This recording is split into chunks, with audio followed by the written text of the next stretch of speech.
How are you guys doing? How are you guys doing? How are you guys doing? How I want to start this live off is with a video. I'm going to start it off with a video. And let's go right now. I want my kids, bro, to not have to deal with this shit. I'm not talking about money, bro. People talk about that. I want my kids to have more opportunity. It's not about opportunities, bro. I want my kids to be mentally better than their father. That's what I want. That's what I want for my kids. I want them to grow up in a world where they can thrive emotionally, mentally, and spiritually. A world where they can overcome challenges and build a better future for themselves. Money can come and go, but a strong, resilient mindset is priceless. I want my kids to have the tools to navigate life's ups and downs with grace and strength. That's the legacy I want to leave for them. So, bro, it's not just about the material things. It's about giving our children the gift of a bright and resilient mindset, one that will serve them well throughout their lives. That's what I truly want for my kids. So, that's what I wanted to start out with. For those of you who don't know, my name is Jermaine McNeil. I am a father of five kids. Five kids I have. I have four boys and one girl. My oldest is my girl. She is 18. She'll actually be 19 next month. Then I have my son who's 15. I have my other son who is 13. And then I have twin boys that are both 6 years old. So it's a lot to remember and so forth. But I do have five kids. I am married for a second time. So, first time around, I didn't get it right. Second time, I found the person who I'm supposed to spend the rest of my life with. But nevertheless, that is me sort of kind of in a nutshell with regards to that. Now, for those of you who are watching, whether you're going to watch the replay or you're watching currently right now, I am live on Facebook, LinkedIn, and YouTube. So if you're on one of those platforms, if you want to follow me on YouTube, it's Acid Debt Collector. On Facebook, Acid Debt Collector as well. On LinkedIn, it's under my first and last name, which is Jermaine McNeil, and Clear and Strategic. Quickly, I want to get over some stuff. I've had a few people ask me, like I have Acid Debt Collector, and then you see Clear and Strategic. And so people are wondering, okay, what is that? I understand Acid Debt Collector, or I understand Clear and Strategic, depending on how you actually met me. What is the story behind that? So I worked in the debt collection industry for over 15 years. I've done it all. Like if you've seen my YouTube videos, I have that in my intro. I've worked as a collector. I've worked in the legal department. I've skipped trace, as well as I own two debt collection companies. During the pandemic, once the pandemic hit, I've always been trying to get out of debt collections. For a while, I was just getting tired of it. It was sort of kind of gruesome. But during the pandemic, I didn't feel comfortable calling people to pay their debt. In the beginning part, obviously, before unemployment and all that stuff rolled in, when people couldn't pay their rent or their mortgages. And so I sort of kind of pivoted. And I started as a debt collector. So I should have started a YouTube page. It was something I wanted to do back in like 2015, 16. I just never did it because I didn't know what I was going to talk about. And once this pandemic hit, I figured, you know what? I saw a video on, everyone being experts. What are you an expert in? And since I was in the debt collection industry for a while, I started as a debt collector. Now, during the course of doing that, and probably in the first 3 or 4 months of doing videos, I was throwing up videos like almost every day for that. I kept having people ask me, hey, do you clean up credit? Do you clean up credit? Now, I did clean up credit. I would do it on a personal side just for friends and family. But after about the 10th person, a light bulb went off. And I said, you know what? I'm going to start a credit repair company. And so there comes Clear and Strategic. So as you can see actually down here, it says Clear and Strategic Asset Debt Collector. So it's sort of kind of combining them both. The business is Clear and Strategic, where we're helping people with their personal credit as well as business credit, helping you build business credit and personal credit. And then Asset Debt Collector is just the YouTube page that I started out with, that eventually got monetized and then demonetized recently, if those of you who follow me. But nevertheless, that is it in a nutshell with regards to that.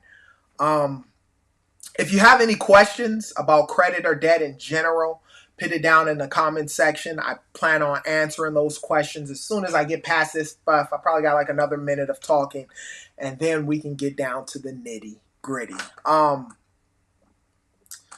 And so then, yeah, so what I do in a whole is I take people who have poor credit, and I'm able to fix up your credit and get you. The goal is to get everybody in the 700 club at about a 740 FICO score, because at that score, you pretty much will be approved for a lot of things. Now, one of the things I always say is you can't necessarily always get caught up in that actual number, because your credit profile matters, and that matters when going further. When you're trying to get the top tier credit cards and so forth, if you don't have any credit history, it's going to be very difficult for you to get those top tier credit cards without any credit history.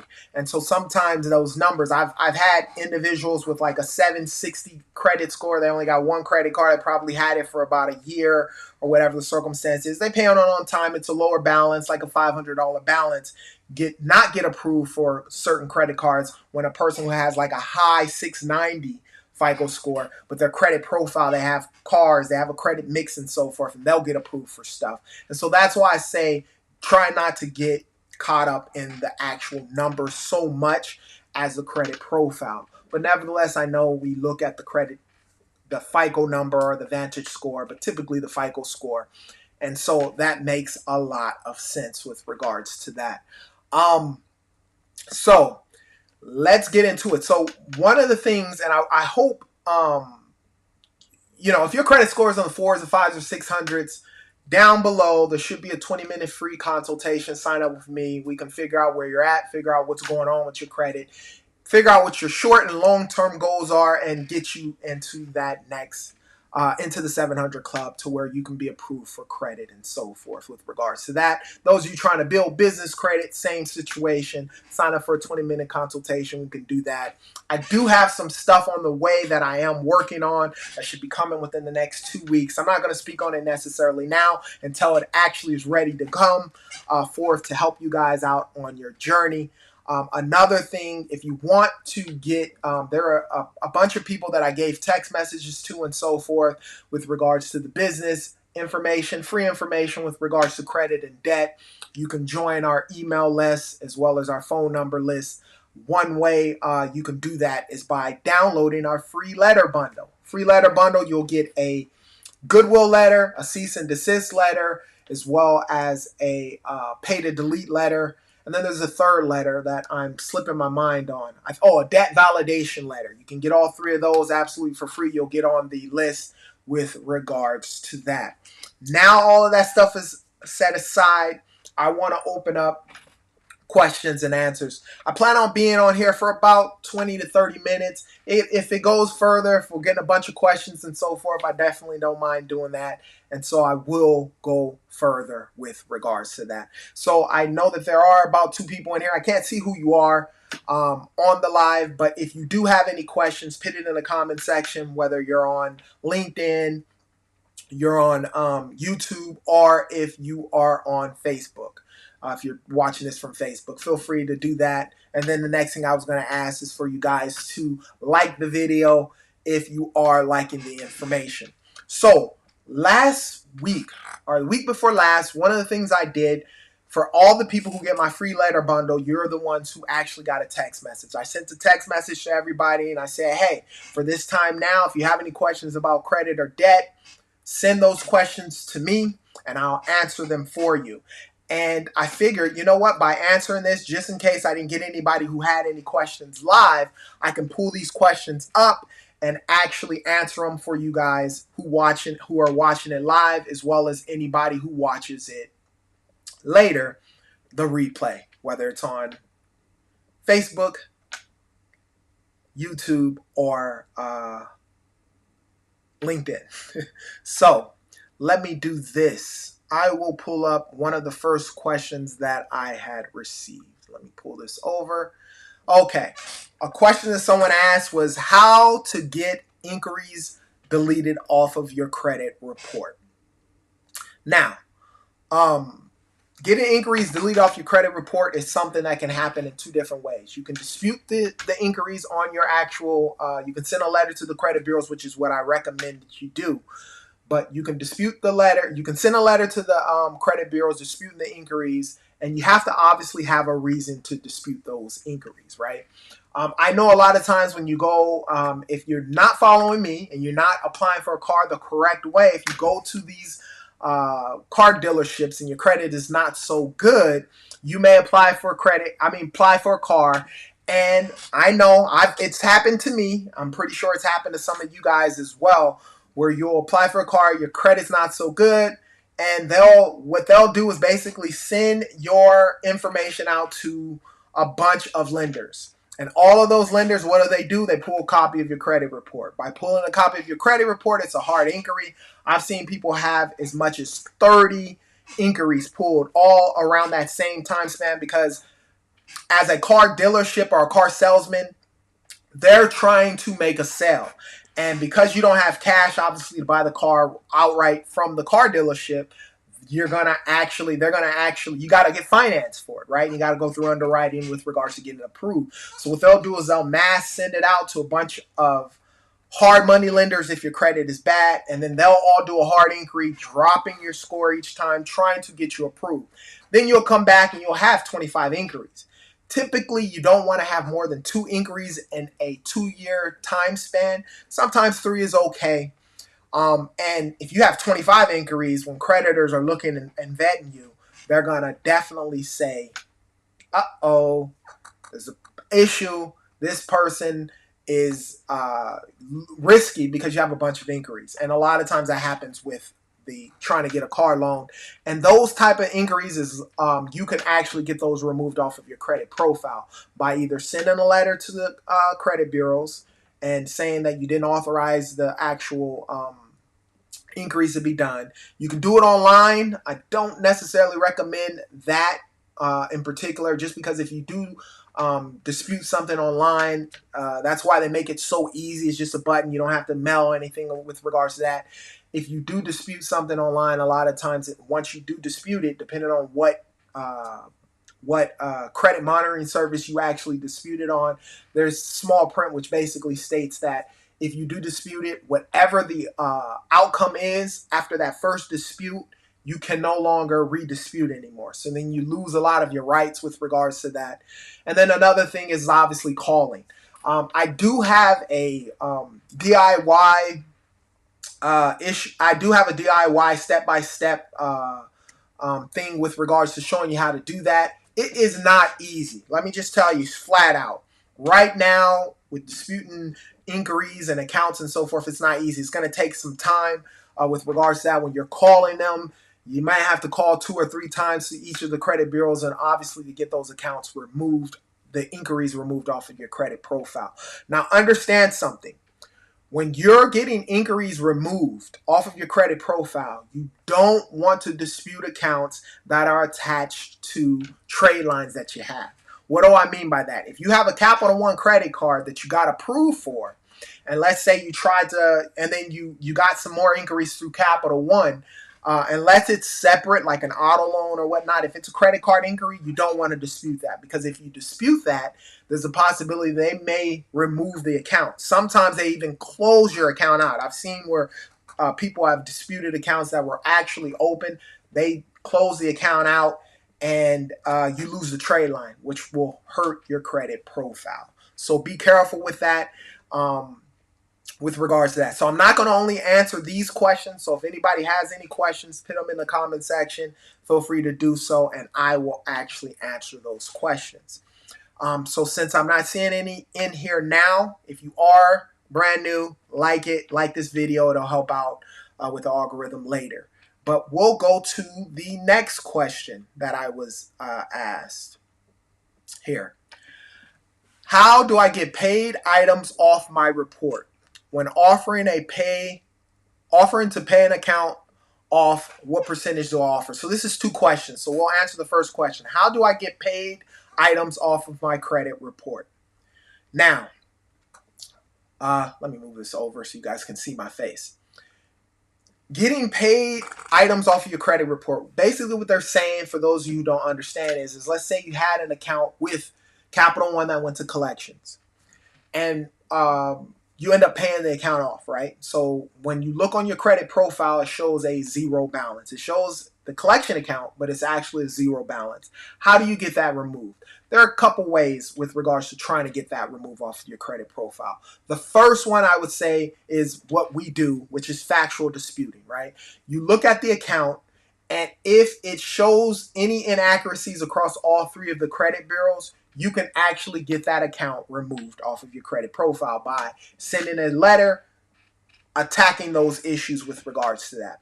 Another way that I've seen it be done, and I know because I owned a debt collection company, and I know that we would report accounts on credit bureaus, is by disputing the account as no knowledge. I know that's an old way of disputing accounts. It's one of the ways that I did when I first did it back in like 2010. I disputed everything on my credit profile as no knowledge of the debt, and I ended up getting a lot of stuff removed. But in this particular situation, depending on, and there's a lot of variance and factors, and I could explain those to you. But first of all, when you dispute the account as no knowledge of the debt, when it's already paid, a lot of times as a creditor or as a debt collection company, if they're the ones placing it on your credit profile, when you dispute that account as no knowledge of the debt, when that information comes to the actual debt collection company, they look at the information, and because the account is paid off, a lot of times they won't respond to the actual account. I've seen that happen so many times, and then the account is deleted off of your credit profile. Because, a lot of times if I'm a debt collector and I'm placing accounts on someone's credit report, the whole point of placing it on there is so that you'll pay it. Now, by law, when the account is paid, we have to update it as a paid in full account or a settled account or whatever the arrangement is. But understand something. In the long haul, with regards to the account, once you do pay it, it's supposed to stay on there for 7 years, but a lot of times that's just a loophole. I know that when I owned accounts and I was reporting them on credit reports, if they did dispute it for any reason, if the account was paid, I would just let it go. Now we have our first question here by Matt Strong. So let me pull this down really quick. Let me see here. Okay. Matt Strong, after the SOL to sue has passed. Okay, statute of limitations of sue has passed, but it is still within the 7 years to report on the credit bureaus. Does it become easier to delete the account? Not necessarily. It depends on who actually has the account. So let me explain, and this is what I was going to go into sort of kind of with that other question with regards to accounts on your credit profile. Reporting accounts on your credit report as a collection company, we have to pay a fee, right? That's why creditors, that's why the credit bureaus are on the side of the creditors more so than you as the consumer, because they get paid from debt collection companies for adding it on your credit report, right? So you may have a certain amount. So as a debt collector, we may have a certain amount of accounts per our contract with the credit bureaus that we have to report every month on your credit report. So if it's past the statute of limitation with regards to a lawsuit, right? So let's say here in the state of California, I believe it's 3 years. After 3 years, you can't be sued on that account anymore. And that's from the date of last payment. So understand that. It's not when it's charged off or sent to collections, from the date of last payment. So a lot of times your account will be with the creditor. If you never paid them, they'll basically wait 3 to 6 months before it's charged off and sent to collections. Your clock starts from that date of last payment to that creditor, or if you end up making a payment to a debt collection company. The older the account, yes, as a rule of thumb, it will be easier to come off of your credit profile. But it just depends on who's reporting it. I remember there was times that I've gotten accounts and it will be 4 or 5 years old. I know that 7-year statute is coming up, but because I had a contract and I had to report, let's say 300 accounts to the credit bureaus every single month, as long as I didn't go below that amount, because then you're penalized, then that's what'll matter. So it all depends on who actually has your account and who's reporting it to the credit bureaus. But yes, as a rule of thumb, the older the account, the easier it becomes to be removed.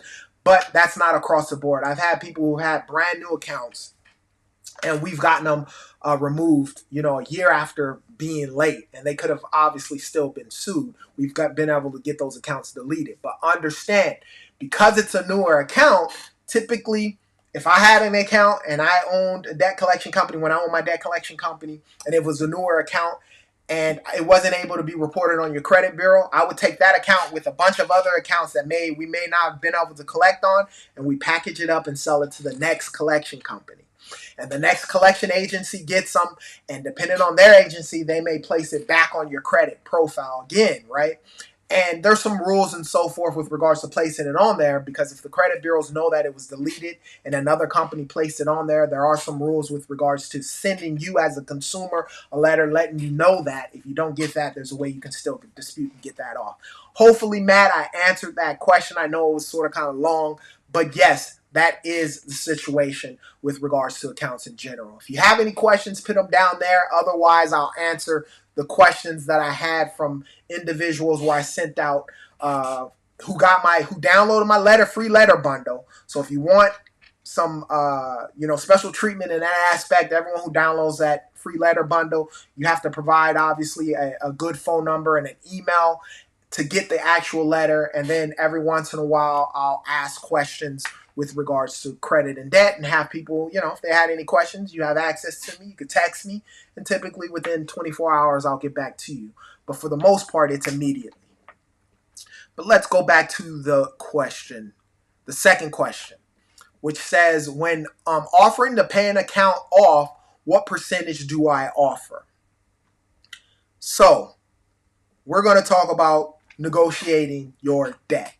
So hopefully, you've hired a debt collection a credit repair company to actually try and factually dispute, or however their process is with regards to getting those accounts off.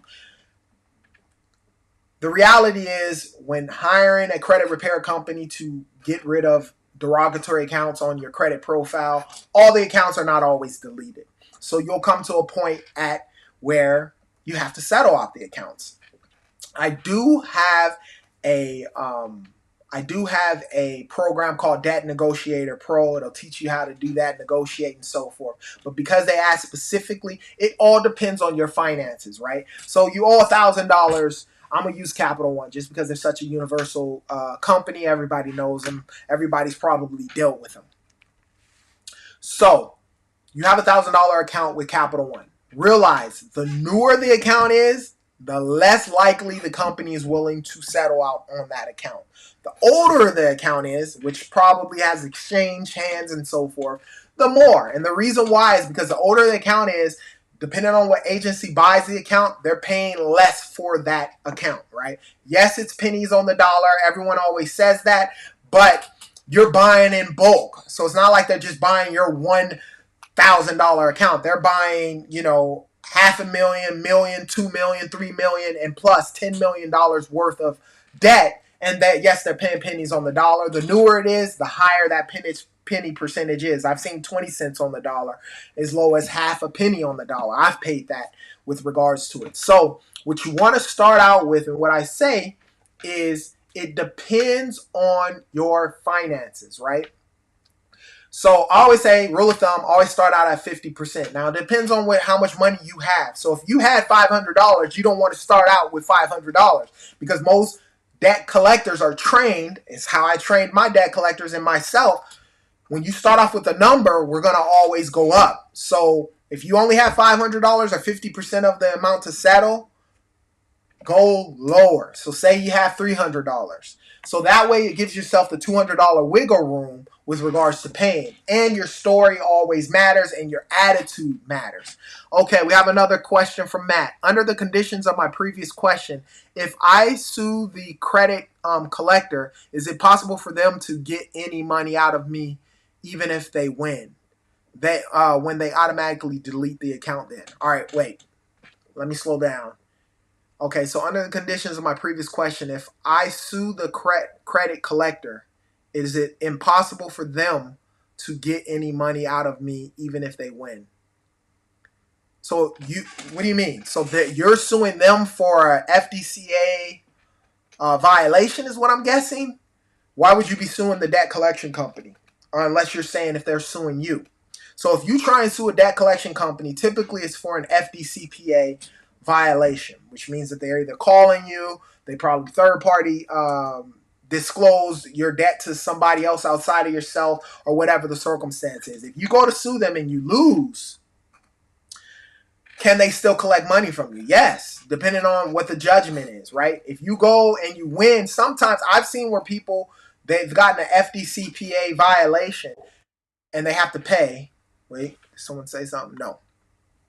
Oh no, all right. For errors in their reporting. Okay, so they messed up. You tried to sue them. There was some errors, and they won. So yes, they could do it. Even if you lost, I was gonna say I've seen a situation back when I was in debt collections when I worked in the legal department where we we as a company violated one of the FDCPA rules. I think we had to pay a fine of like $2,000.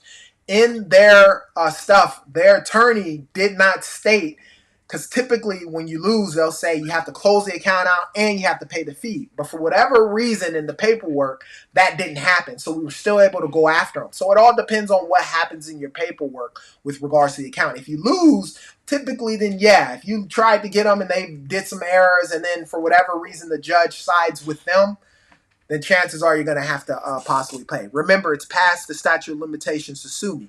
Well, yeah. See, in that case, if it's past the limitations, then no, they can't do anything unless you made a payment.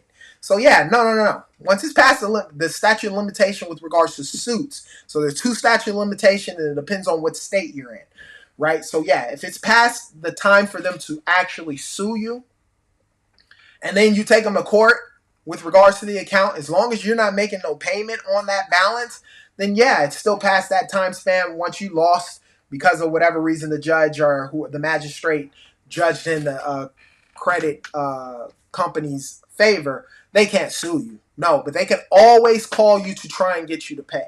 They can always place it on your credit profile for up to that 7-year time span. So just because they can't sue you don't mean that they can't call you. And past the 7 years, understand, I've worked old debt. They can constantly call you. They can constantly call you. Even if it could be 15 years old. You did owe that debt and they can call you to try and get you to pay. The problem is they can't sue you. They can't place it on your credit. So it's like you don't owe it unless you're one of those type of people who just feel like, okay, you know what? I want to pay it. So that's it. So yeah, if it's past the statute of limitations, they can't do anything to you with regards to that. So don't worry. If you have any questions, put it down in the comment section. I don't care. Like Matt, he's had a couple questions. It don't matter. Right now, take advantage of this. Getting this information. I don't know too many other people who are doing this. I think on TikTok you see it a lot with regards to that, but on YouTube, you don't see it a lot, and it's just because as people are growing their audiences, it becomes a little harder to do so with regards to that. We got another one. I already sent them a cease and desist. Perfect. Hopefully you got it from my free letter bundle, but yeah, send them a cease and desist letter, and that will stop them from contacting you. Now, if it's in the statute of limitation, understand, and I'm going to tell all you guys who are watching this and will watch this later, sending a cease and desist letter is awesome. Yes, it will stop them from calling you, harassing you, and so forth.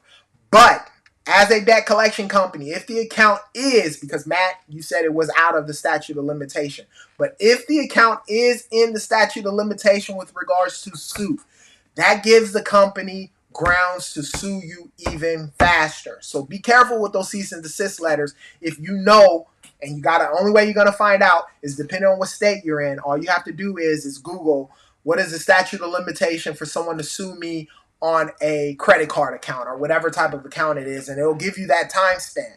And so if they are harassing you, calling you at work, which is when I was a debt collector, that's the way we made money. We called third parties. Now, we didn't disclose, but if I called your mom, I called your sister, your mother-in-law, and said, hey, I need to speak to Matt with regards to a private matter here in our office. Earlier, I would say a legal matter, depending on if I had a debt collection company. And at your place of employment, it's all embarrassing, and it'll get you to call and to contact the collection company to pay or to contact them to see what it is. But And I've seen where people send a cease and desist letter, which is awesome, but you got to understand, you don't want to do it in that aspect, because if you have a debt collection company like one of the ones that I worked for that had an in-house attorney that actually sued on accounts, every time someone would send a cease and desist letter, they would automatically vet the account. And if you're working, if they got any bank account information or anything along those lines with that cease and desist letter, it speeds up that process. And obviously with the cease and desist letter, all they can do a lot of times is just send you stuff in writing of what's going to transpire next. So be careful with that, with regards to that. I really appreciate your videos. I watch them regularly to learn from someone with the type of experience. Thank you. Hey, that's why I do it. That's why I do it. So thank you for that compliment with regards to that. If you guys have any questions, put them down in the comment section.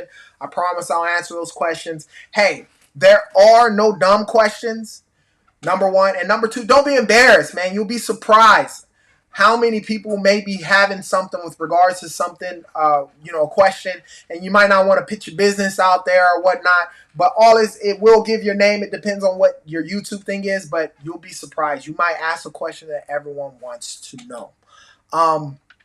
Let me go back to this other question. What was it? Percentage. Oh yeah, I was talking about percentages with regards to settling out accounts. If you are brand new and you just came in here, I see that there's 7 people watching. Thank you guys for coming in and watching this live. Hit that like button, if you will. I have 5 likes, so hit the like button now. Help out with the algorithm and so forth with regards to this. So yeah, it all depends on your budget. Whatever your finances are, if you're trying to settle out, if it's a $1,000 account, I'm going to go $300, which is 30 cents on the dollar. Yes, it may make the collector get upset, but when the collector knows that, okay, they're talking money, then they're going to come with an offer. Typically, you're going to try and get balance in full. When I was a collector and when I had a debt collection company, because the accounts I had weren't as new, I would automatically offer 50% anyways.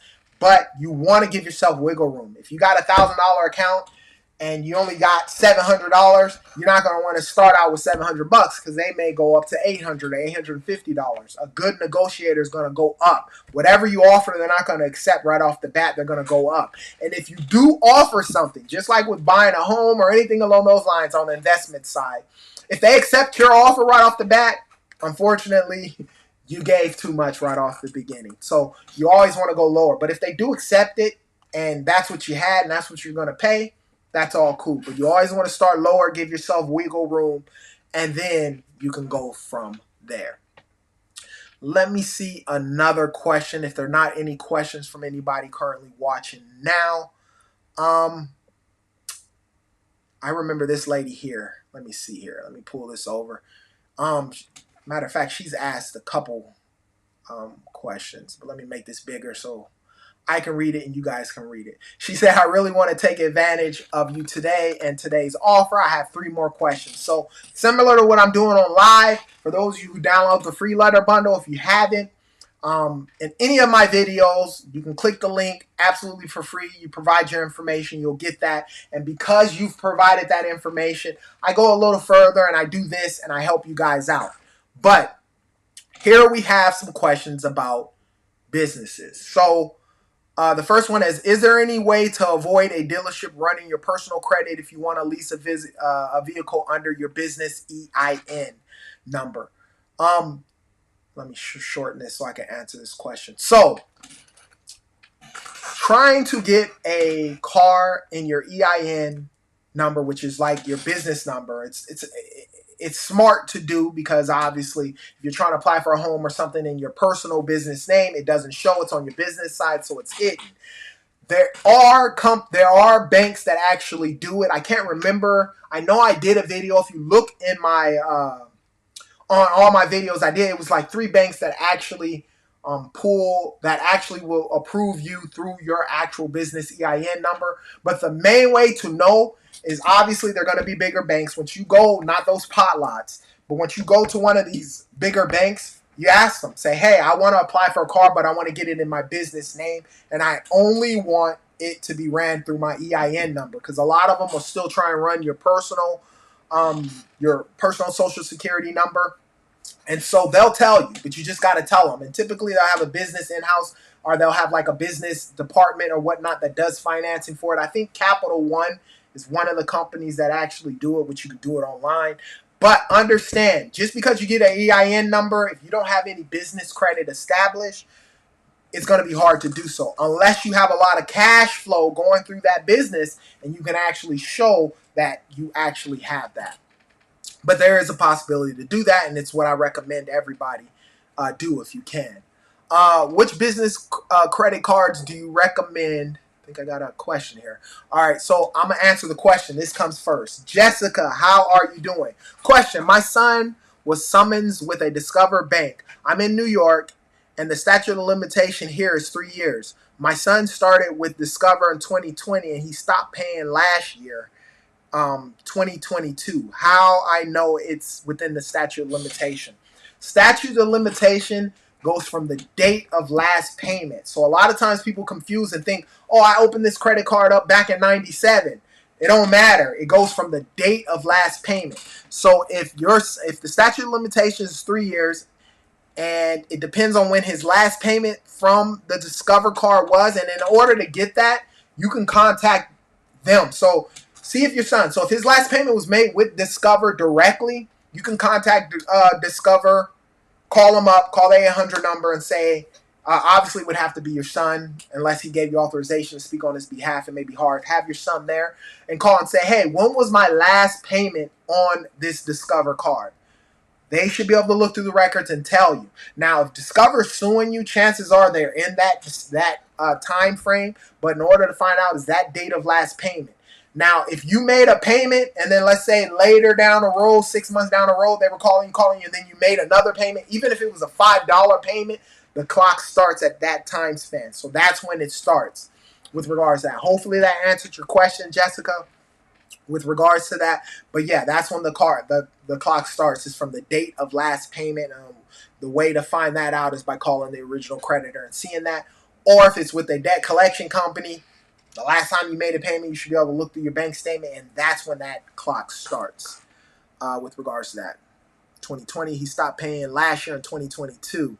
So there goes your question. So if he stopped paying in 2022, then it's gonna start 2022. You add 3 years of that, 2025 will be past that time span, and that's probably why they are suing. I'm seeing these creditors across the board now.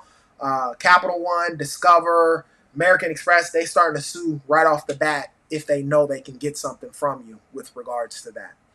And so that's it. But tell your son, don't ignore the summons, because you don't want a default judgment. A default judgment is when you don't go. Whatever they ask for, they're going to get, and then they can go by way of trying to get the funds from you. And I don't know what the laws are in the state and New York, but they can garnish your wages. I know here in California, I think it's the 25% of whatever your wages are. They can garnish that until the actual balance is paid, and your son will end up owing the full amount plus everything else. So if he was served the summons, one of the things I would recommend you do, Jessica, is when you have to file an answer after you're served with the summons. In that, just send a debt validation letter to them, and make sure you with that you send it to your answer. You send it with your answer, and then you can send it to the original creditor to Discover, so that way you can get some documentation. With Discover, it may not work, but for everybody else who may have been getting sued by a debt collection company, there's a Rosenthal Act where all they need is your first, last name, your social, and then that account, and they can actually try and sue you. But they cannot have the original contract and all that. So by sending that debt validation letter, that can stop that. Now, typically, if it's with the original creditor, like Discover and Jessica's situation, it may be a little harder, but that is the situation concerning that. If you are coming in, if you have any questions, put them down in the comments section. I'll answer them. Otherwise, I'm going to answer some of the questions that I have here. She said, business credit cards you recommend to build business credit fast. I currently have one with Chase Bank Inc. This person, so if you're trying to build business credit, just like on the personal side, you're going to have to get credit cards, right? And then you're going to have to actually have those credit cards over time. There's not really a fast way to build the credit, obviously, with regards to credit in general, on the business side of things. But, you just got to start out from the beginning. with business credit, one of the things I don't know, if somebody knows, put it down in the comment section. Because on the personal side, you can piggyback and be an authorized user on someone's credit card and get their credit history. So if they had a credit card for 10 years, which is what I talk about a lot with my wife. Her mom had a credit card for like 15 years. She was an authorized user on that credit card. And so her credit history was 15 years because of that card. On the business side, I know you can be added as an authorized user on credit cards, but I don't know on the business credit side point if that would help boost it quicker. But from what I know, you're going to just have to get these credit cards and over a course of time pay them. But cash, if you can show cash flow within your business and that you're obviously handling the bank account correctly, that business bank account, you're not going negative in the bank account and so forth, you got a steady cash flow going in that account. A lot of times it's easy to get credit lines and so forth. And then as time progresses, just with time, you'll do it. 6 months to a year is a good time to have with regards to that. Let's go to her third question that she actually has as number 2. I'm trying to raise my 740 credit score close to 800 as I can get. I started to remove old addresses, incorrect names, and credit usage is at 28%. What do you recommend that I do if I'm if I don't have the money to pay down my usage to 10% or less? One of the quickest ways to grow and to get in that 800 style is if you have credit cards with credit card limits and you keep them at a zero balance. I think there was another question. Okay, yes, thank you. He owes about 2,300. How much do you think he should settle? Also, can I file an answer? I'm clueless. So when he got served with that paperwork, Jessica, there should be some documentation in there basically saying that he has to actually file an answer with regards to that. So in that, you got to get it from your son and figure out, what the paperwork is. And when you file an answer, whatever the court or the district and the court in his area, it'll actually show. And that's where you will fill out that information. Now, understand something, Jessica. If he hasn't gone to court and he hasn't got a judgment yet and you can settle beforehand, do that for him because you don't want a judgment on his record. That'll stay on there for 10 years. There's still a time frame right now. If you settle outside of court or you settle beforehand, it won't become a judgment. Now, because they're already suing you and they got you, a lot of times, in my experience, 90% of the time, they're not going to settle out. Now, the key is for him to go to them basically saying he don't have no money. He's borrowing money or whatever the circumstance is. May be able to get $300 knocked off to $600 off that balance. It just depends on who it is and who has the account and if you have cash at hand. Another thing, Jessica, when you pay, I recommend you pay, if you can, with a credit card. Not a debit card, not a checking account, not one of those prepaid accounts or whatnot, just because the laws are different with credit cards. And in the event that they take his payment and something's done wrong, you can get your money back because most credit cards have zero liability. With regards to the credit cards, you can say that, hey, per our contract or whatever the circumstance is, you got that. Another thing, Jessica, if you do settle, make sure before you pay that you get something in writing stating that that's going to settle out the account.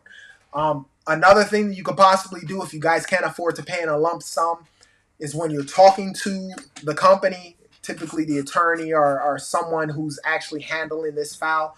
If you do make monthly payments and you settle outside of court, make sure that is going to entitle not getting a judgment. But at $2,300, it's going to be hard to get a settlement, to answer your question in general, just because of the mere fact that they got you guys, right? They're already suing you. Everything's already at that point.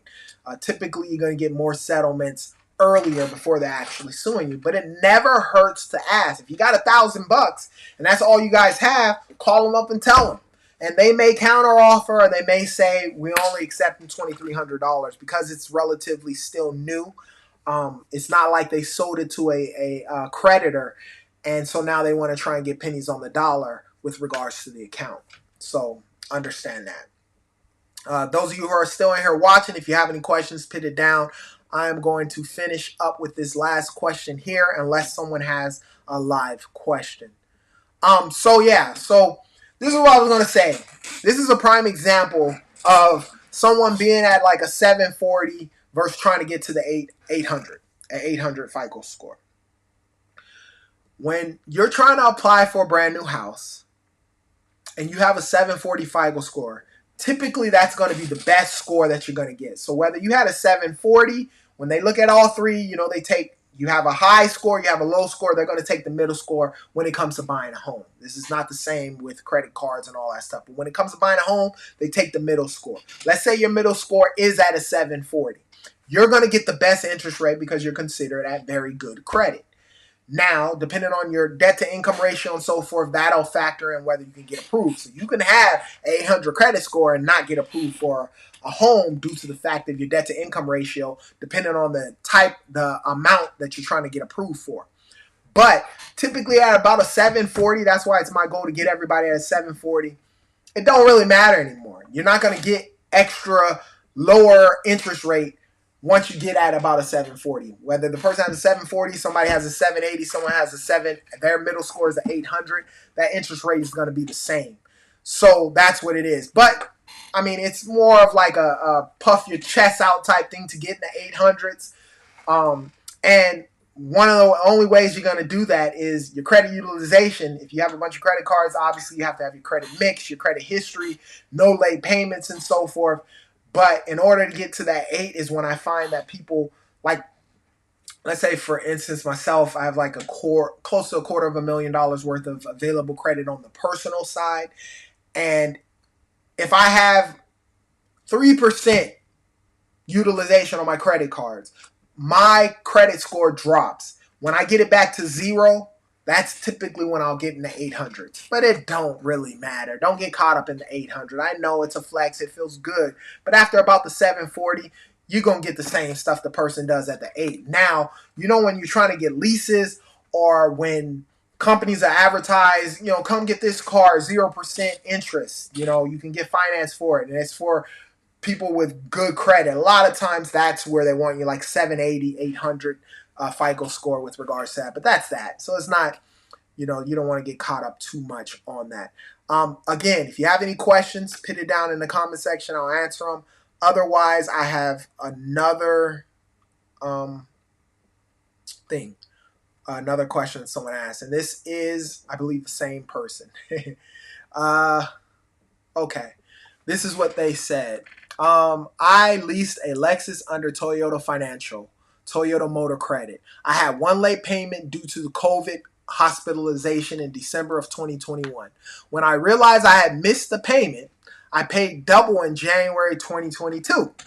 Over the past year, I've tried grace letters, which are the goodwill letters, letters to CEOs, which is something else that you learn, of Toyota Financial, etc., to no avail. I even spoke to TransUnion who explained we can remove it due to the CARES Act, but Lexus/Toyota put it back on. They're standing firm on the RA and ignoring the CARES Act, which was placed in that year. I'm trading in my Lexus, the late payment, trying to get it removed because of that. When you get a late payment, this is just the reality. I give a goodwill letter for free. It just depends on the creditor. They can either accept it or they don't have to accept it. Because a lot more people are getting educated because of stuff like YouTube and people like us giving you the information of what to do, a lot of companies are being hard with regards to getting late payments removed. What I recommend you do in this case with this client, what I told her was this. If it was removed due to the CARES Act and then Toyota placed it back on there, your next best thing to do is to make a complaint to the CFPB. The CFPB, Google that. That's the Consumer Financial Protection Bureau. They are on your side as a consumer. They're the middle people to try and hold the credit bureaus and the creditors' feet to the fire.